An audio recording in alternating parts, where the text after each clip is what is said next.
கர்த்தரும் இரட்சகரும் ஆண்டவருமாகிய இயேசுவுக்கே எல்லா துதியும் கனமும் மகிமையும் உண்டாவதாக. தம்முடைய தூதர்களை காற்றுகளாகவும் தம்முடைய ஊழியக்காரரை அக்னி ஜுவாலைகளாகவும் செய்கிறார். சங்கீதம் 104 வசனம் 4. பரிசுத்த தேவனாகிய கர்த்தர் தம்முடைய சித்தப்படி, தம்முடைய விருப்பப்படி, தம்முடைய எண்ணப்படி இப்பிரபஞ்சத்தில் உள்ள எல்லா சிருஷ்டிகளையும் உருவாக்கினார்.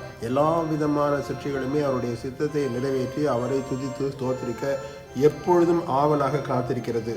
வேதத்திலேயும் குறிப்பாக சங்கீதங்களிலேயும் நாம் காணலாம். உதாரணமாக, வானங்கள் தேவனுடைய மகிமையை வெளிப்படுத்துகிறது என்று வசனம் கூறுகிறது.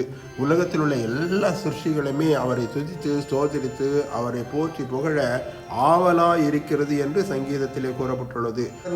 எல்லா நிலையிலும் உள்ள மனிதர்களையும் அந்த சங்கீதத்திலே குறிப்பிடப்பட்டிருந்தாலும் உண்மையில் அவ்விதமாக செயல்படுகிறார்களா என்பது கேள்விதான்.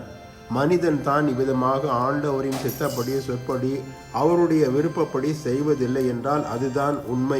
ஒப்படைத்தவனாக கீழ்ப்படிந்து அவர் சித்தம் நிறைவேற்றுவதே தன் வாழ்வின் நோக்கம் என்று எண்ணாமல் தன்னுடைய விருப்பம், தன்னுடைய வெறுப்பு, தன்னுடைய திட்டம் உலகத்திலே இழுப்புண்டு வஞ்சிக்கப்பட்டு வீழ்ந்து போன ஒரு நிலையில்தான் அவன் செயல்படுகிறான்.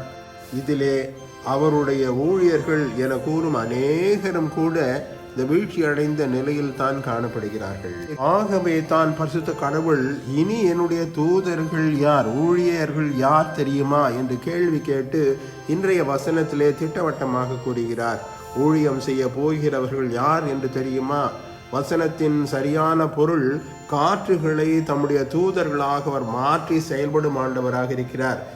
அக்னி ஜுவாலைகளை தம்முடைய ஊழியம் செய்யும் ஊழியக்காரர்களாக மாற்றி செயல்படுவேன் என்கிறார். அன்பான ஊழியம் செய்யும் மக்களாகிய நாம் என்ன சொல்லுவோம்? ஆண்டவருக்காக ஊழியம் செய்யும் இந்த பணியிலே நாம் குறைவுள்ள மக்களாக காணப்படுகிறோமா? ஆண்டவருடைய சித்தத்தை மாத்திரம் கேட்டு நிறைவேற்றத்தக்கதாக கேள்விகள் கேட்காமல், சந்தேகப்படாமல், முழு விசுவாசத்தோடு நம்பிக்கையோடு செயல்படத்தக்கதாக நாம் வாழ்ந்து கொண்டிருக்கிறோமா? இல்லை என்றால் அவருடைய மன்னிப்புக்காக கெஞ்சுவோம். ஆண்டவர் தாமே நம்மை அன்பாய் வழிநடத்தி எடுத்து பயன்படுத்துவாராக. ஆமேன். God bless you.